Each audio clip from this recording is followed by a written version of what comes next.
just put there just the sideline of, oh, but this is our document, this is what we propose, read that document. But when you're reading it, you're actually getting more and more further away from what they're actually planning, because they're not putting in black and white what the plan is here. There seems to be no plan. They're trying to blindside not just the people of Dundrum, people everywhere. And they think the people are just going to lie down and take it.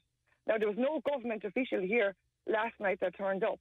No representative turned up to argue on this side. The Department of Integration? Yes, they were contacted, I believe, yesterday, but nobody has turned up.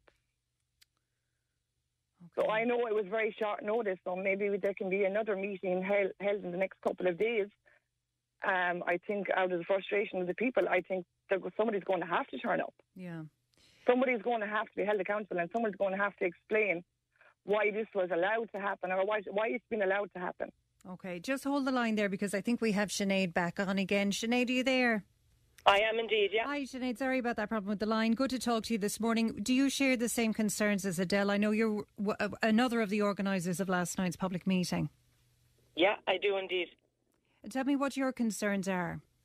My current concerns are that these IPAs are coming in non-vetted, and that the local community has a major concern of clarification on these people that were coming in.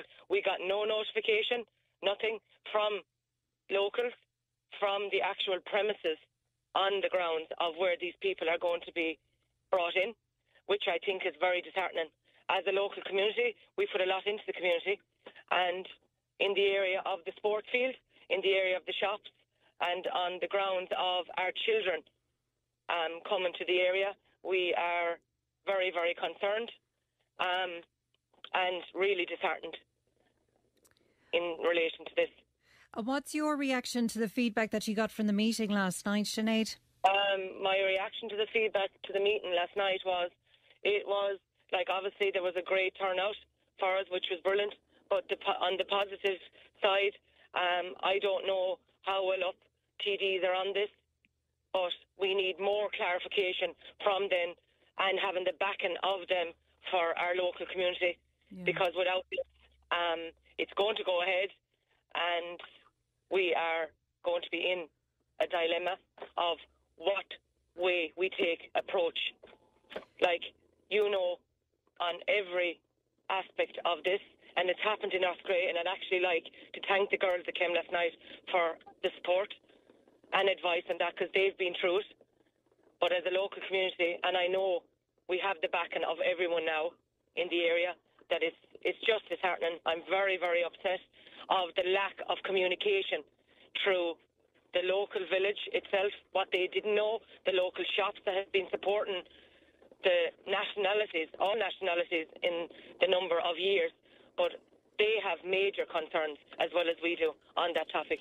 Sinead, can I ask you, because I know Martin Brown got a reaction back, or a reply back from the Department of Integration, and basically what they're saying is this makes no difference, the capacity doesn't change, we're taking out 80 and we're putting in a different 80, so essentially you shouldn't have a problem because the number isn't changing, there isn't more, it's the same as is already there. What's your reaction to that? My reaction on that is there is a possibility that could be false information. We're not 100% sure on that, but we'd like more clarification. What if the case is we were to trust the government, which you know as well as anybody, you hearsay. It has been a lot of hearsay over the number of days, and it has really disheartened people on that topic and on that question. If we got clarification from the propertiers in relation to that in the area where these people are going to be they're going to reside on premises, that would be obviously not okay, because we're still unsure of we're full to capacity as it stands. And like previous that Adele had spoken on relation to services, we're incapacitated with them. Our local GP, I'm not going to go over and over of what Adele had said, but I think we need the backing and more backing of local TDs, local representatives, to help us through this. We have rallied round. It has been at very short notice for people, and we'd like to thank, obviously, all who came. but we'd like a little bit more clarification. And I would agree on Adele's topic of bringing in another meeting if needed, because we don't know if this is expanding. Yeah. Sinead, over time. Can I ask you as well, because Adele was talking about the fears that she has and described an incident to us that frightened her. Have you had any kind of incidents as well that have frightened you? Not necessarily, but I'll tell you what my really concerns would be. My children play sports.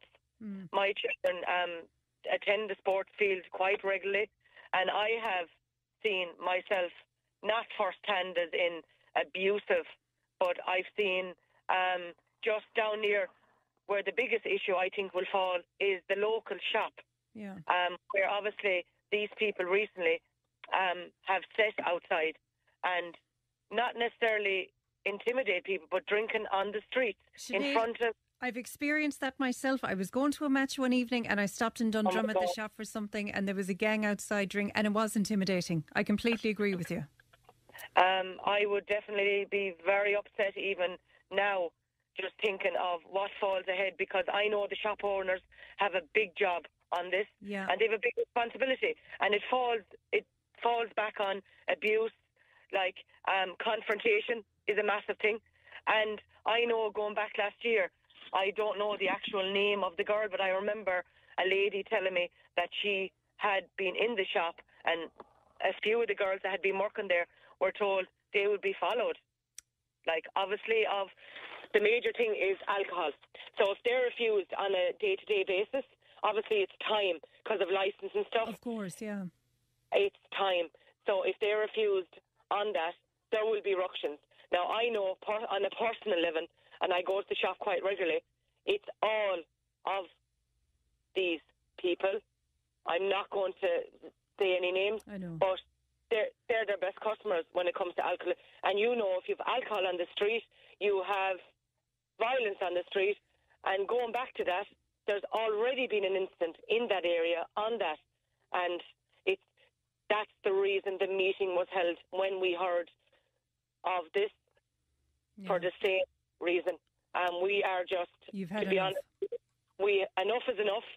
And I just think the locals have been excellent on it, but we need more manpower to keep this held in a mannerly fashion. Yeah. So what's next then, Sinead? It wasn't a protest yesterday. It was an information evening to make others aware outside of the community what was going on. Because I know it had fallen back on us, me and Jennifer Taylor, that had organised the meeting. And thanks very much to Adele for all she's done also.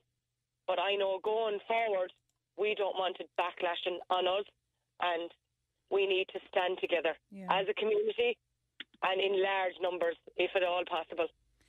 Sinead and Adele, I'll have to leave it there because I'm out of time, I'm afraid, this morning. But thank you both for joining us to talk to us this morning, and we'll keep abreast of the situation. Thank you so much. Thank you very much. Bye-bye. Thanks. That's Adele and Sinead. Huge reaction to that this morning. And just to give you some of it this morning, what we're getting on text, a listener says, I don't get why these men won't fight for their country. Instead, they're coming here to hide out. Another listener, Margaret, says, can pressure be brought to bear on all the TDs that support this government? They're getting off the hook all over the country. Seamus said, vote against every party in the Dáil. The country is being destroyed. By 2050, we're going to be a minority in our own country. Another listener, Dundrum has the capacity to accommodate hundreds of IPAs. Roderick O'Gorman will destroy Dundrum and indeed Ireland. The government have no intention of communicating with anyone, just do what they like. They forget he who pays the piper calls the tune. The taxpayer pays for everything. So when elections come, use the vote to teach them a lesson. Services are one thing, but what is at stake here is our nation, our entire culture, and our way of life is under attack. Tom says people of Dundrum are right not to trust the government information on asylum arrivals. How can they believe numbers are the same? What is happening with all the settled and working Ukrainians who were so kindly accepted and welcomed? Pat says the people should not have to address this. The people elected are paid to address this matter. And another one, Dundrum had the capacity to accommodate hundreds. Services are one thing, but what's at stake is our nation, our entire culture and our way of life is under attack. Keep those texts coming into us. 083 311 3311 1800 938 007.